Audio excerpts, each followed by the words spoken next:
Hey guys, so glad to see all y'all here today. As we continue to talk about the life app of, help me out here, what? Patience, right, thank you. You're waiting until later for what we want right now, right? And today's story is about a woman who knew exactly where to turn when it seemed like all hope was lost. She knew the most important thing that she could do. So before we get to that, you guys know that we've got a road trip thing going on this month? Because, I mean, let's face it, nothing really requires patience like that long hours in the car when you're going somewhere far away. Well, I thought it would be fun to do a little road trip experiment. And today has to do with your small group leaders. Incredible. And another thing that's true about small group leaders is they all drive. Or at least they've all ridden in a car at some point, right? And most of you know that in any car, there's always some crazy stuff that you find under the seat when you clean it out, right? You know what I'm talking about? So I asked your leaders to look under their car seats and give me just one thing that they found. And the results were pretty some obvious. And I want to see if you guys can guess which small group leader's car they came out of. Alright, it's everyone's favorite game. Whose car was it?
Me too.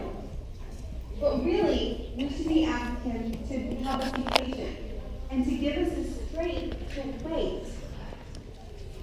So when you think you can't wait, just talk to God about it.